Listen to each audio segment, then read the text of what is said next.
I wonder what you would consider to be the acid test of our transforming friendship with Christ. As we get ready to explore the dynamic of the third week of the exercises, I want to suggest that the acid test of our discipleship to Christ is not so much how we pray, how much Bible knowledge we have, whether we are, as it were, moving in the powerful gifts of the Spirit, or even whether we are participating in the struggles for justice on the streets of our cities, countries.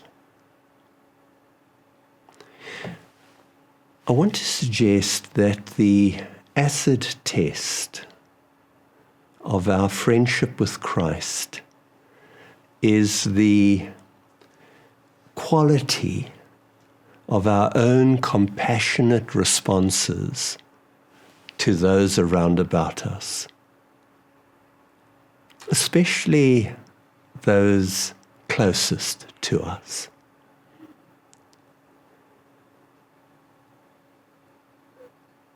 I need to be honest with you and say that my deepest failures in my own discipleship to Christ have been failures in compassion, failures in loving, failures in care. There have been countless moments of such failure. There's one particular moment that stands out for me the most. I'd been married a few years, and we moved to a young church in a young community, and I remember just throwing myself into God's work, as it were. I remember working day in, day out, most evenings out. I remember one night coming home, and I found, as I entered the front door, I found a letter on the table addressed to me. I can still remember exactly the contents of that letter. It was from Debbie, my marriage partner. It went like this: Dear Trevor, sometimes it worries me that I won't be worried whether you come home or not. I want to reconnect. Love you, Debbie.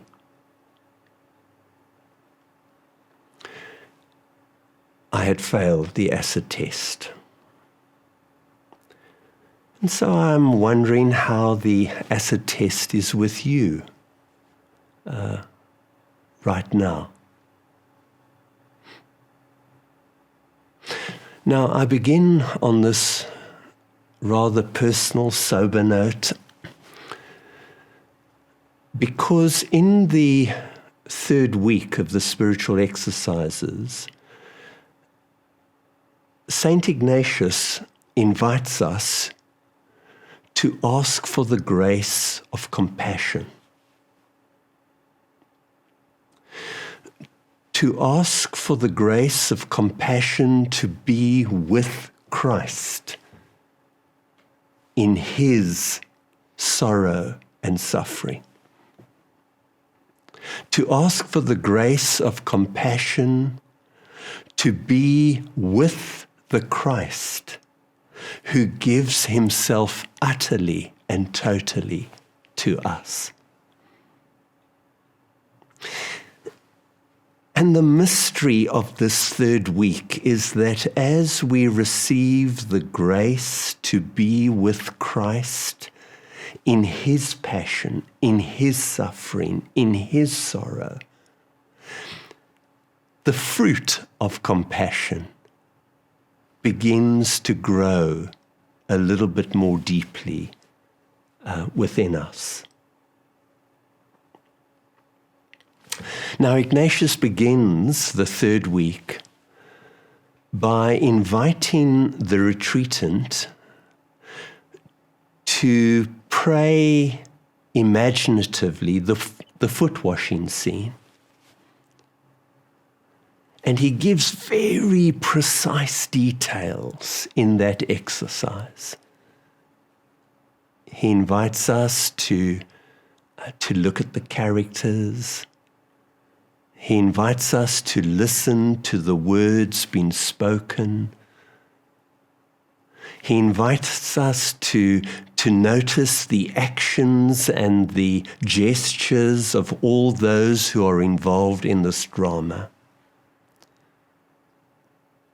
He invites us to enter into this moment as deeply as we can, asking for the grace to be compassionately present to the Christ who gives himself for us. Now, I want to reflect on the scene, and I want to just share perhaps 3 thoughts with you around how we can more deeply encounter this Christ who gives himself so deeply and so utterly to us in the Passion. The first guideline is this, that we encounter the Christ who gives himself to us as we allow the compassionate Christ to serve us. Step with me just for a moment into the scene. The disciples are together, gathered around a meal, a supper, and they are waiting for someone to fulfill the usual custom of washing feet. Usually it's the job of the servant.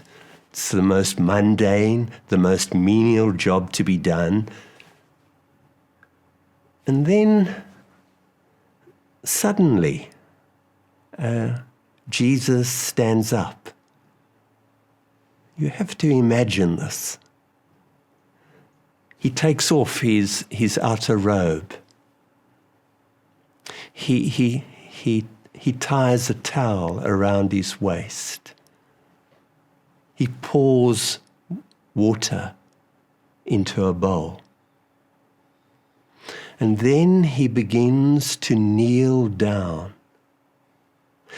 This is the Lord made human for us, kneeling before his disciples.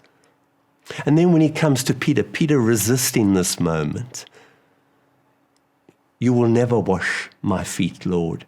And Jesus responding directly, powerfully, directly saying, if I do not wash your feet, you have no share in me, no part with me.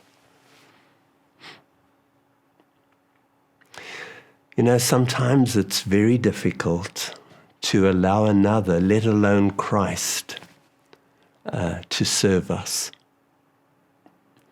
I remember one moment at church. It was Holy Week, and we actually participated in a real foot washing moment, the whole congregation.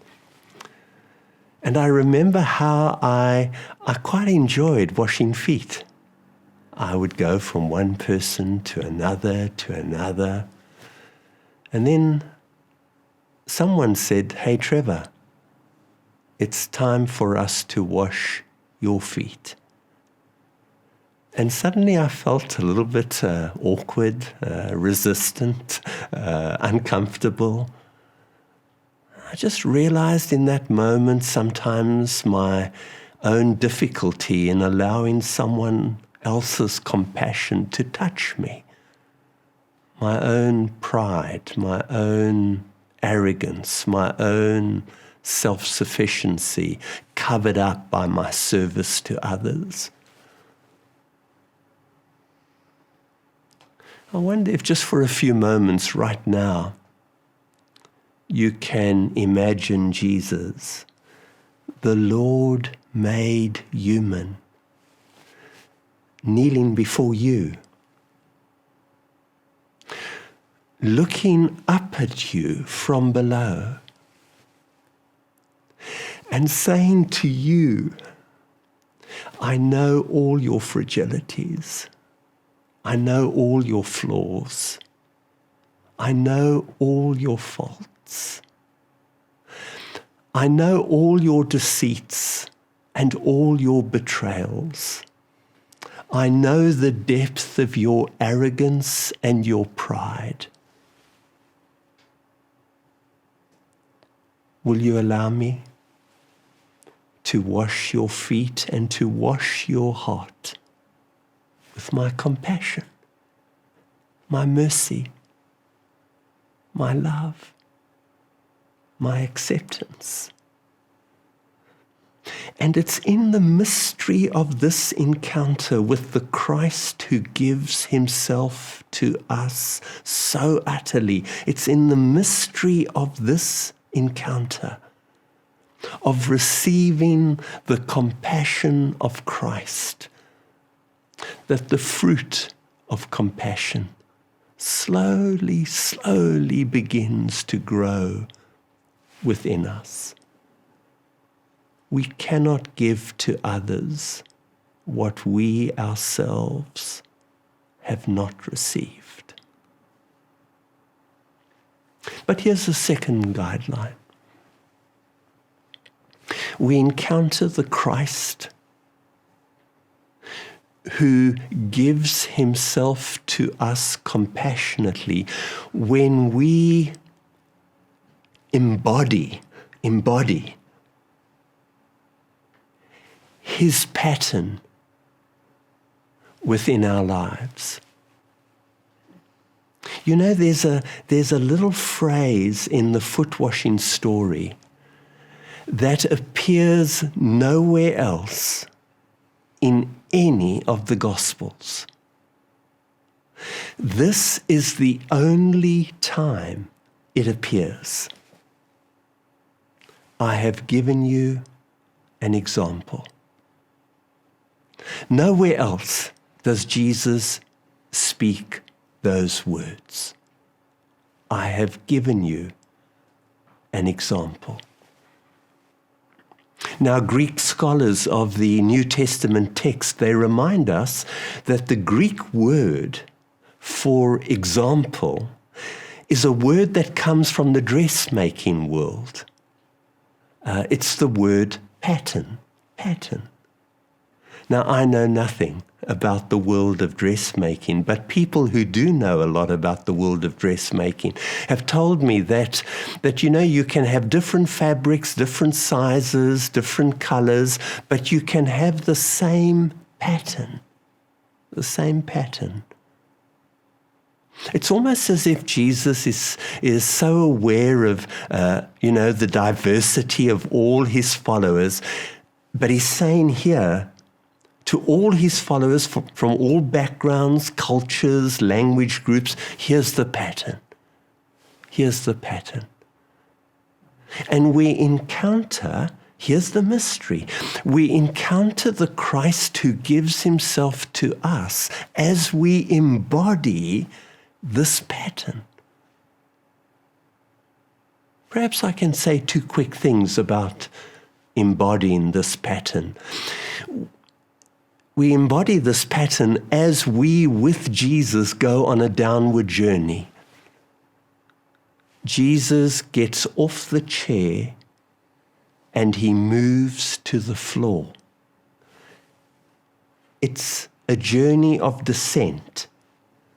It is a downward journey.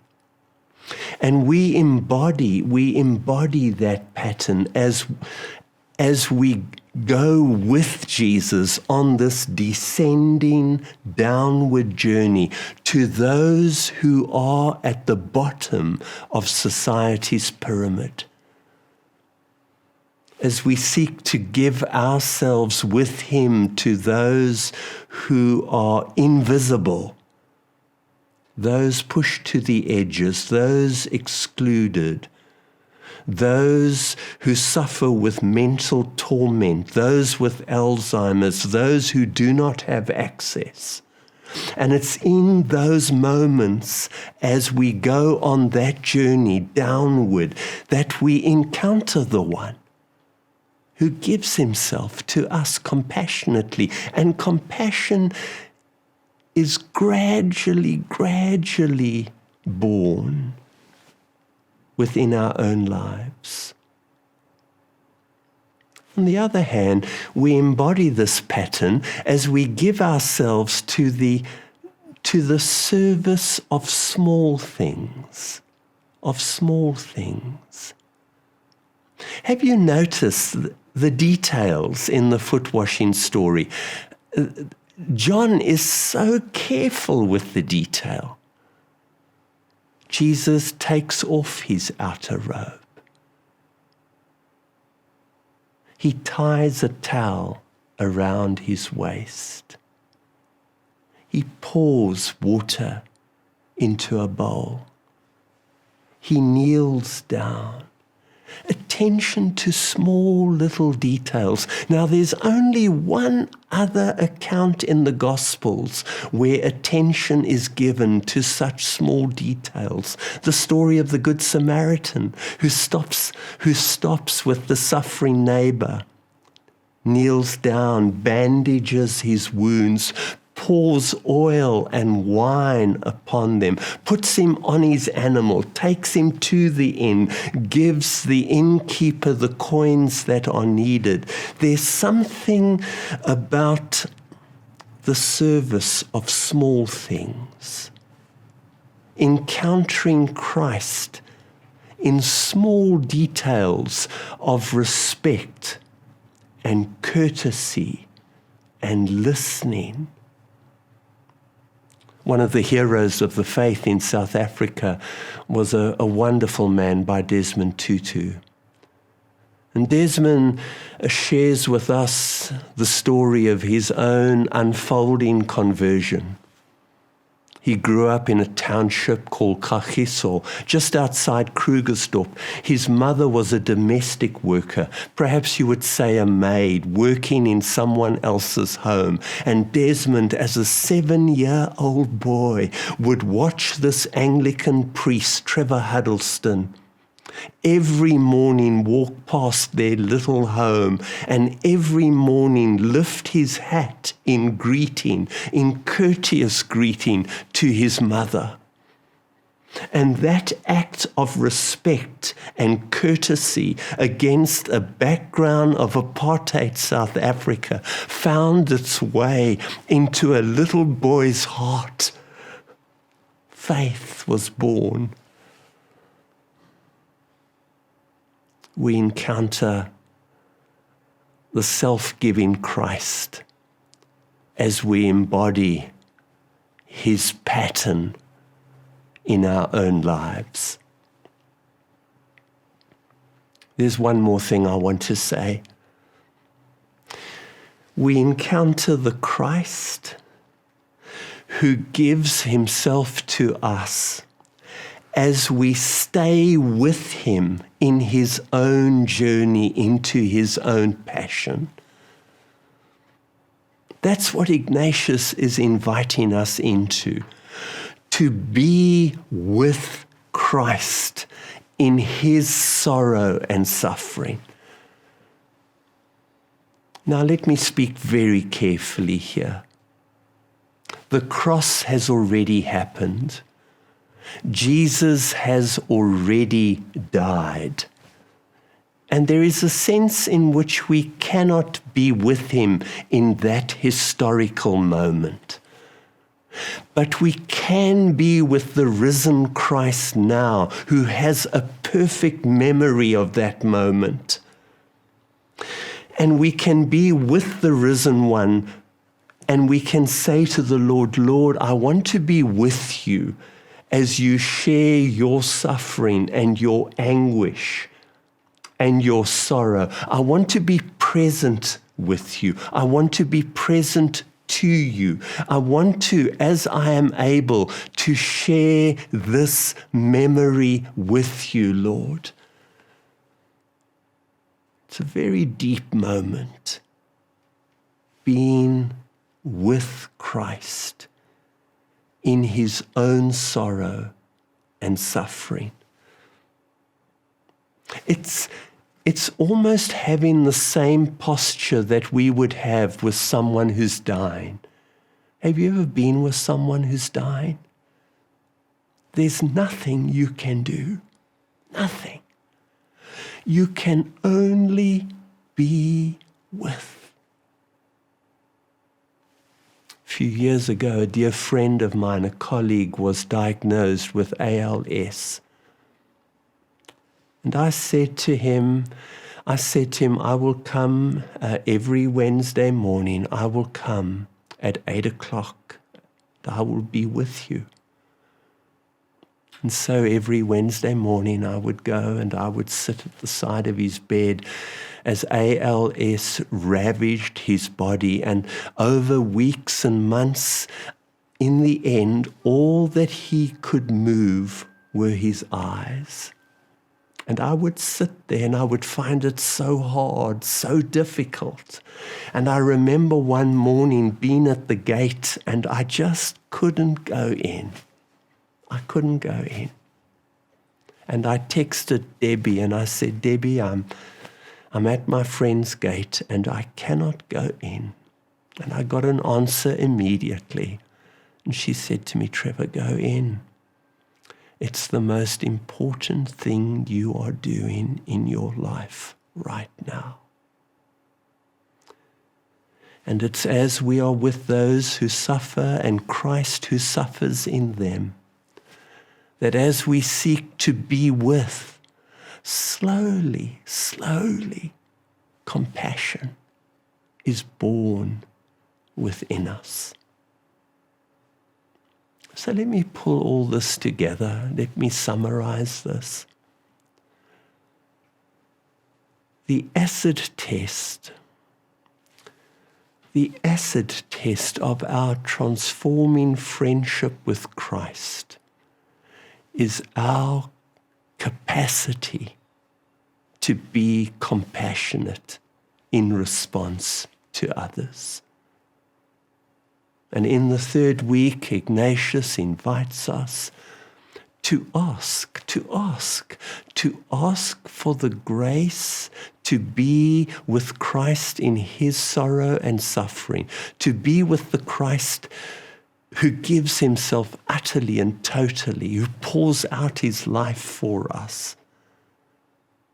And as we receive this grace to be with Christ in his suffering and in his sorrow, the miracle is the fruit of compassion is born within us, and our hearts of stone slowly become hearts of flesh.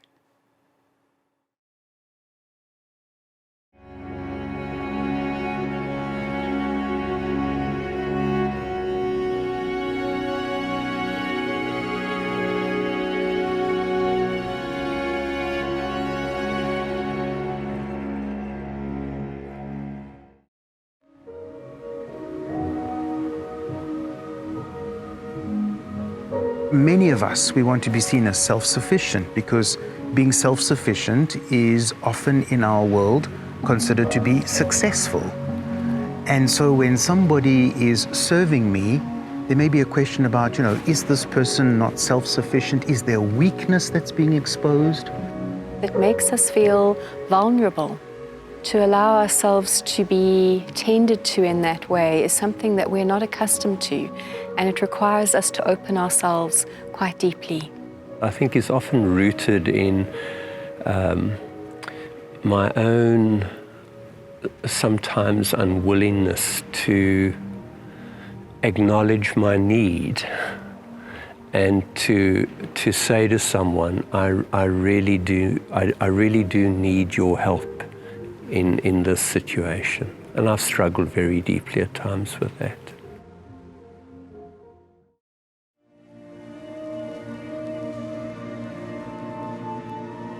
I think we know that the fruit of compassion is growing in us when we are able to feel compassion for those around us, those who are close to us, but also those who are further away from us, that we can somehow experience in their own life experience their pain, their struggle, their difficulty. I think we know that the fruit of compassion is growing in us when we are moved to express our love in service of others, particularly those who are on the margins, those who really are most vulnerable and in a place of suffering or struggling. My sense is that we will have a sense of compassion growing within us when it becomes effortless. When I'm not, as it were, kind of white-knuckling myself into compassion, but a sense that I'm living in a flow of compassion from Christ in me to others. A sense of effortlessness.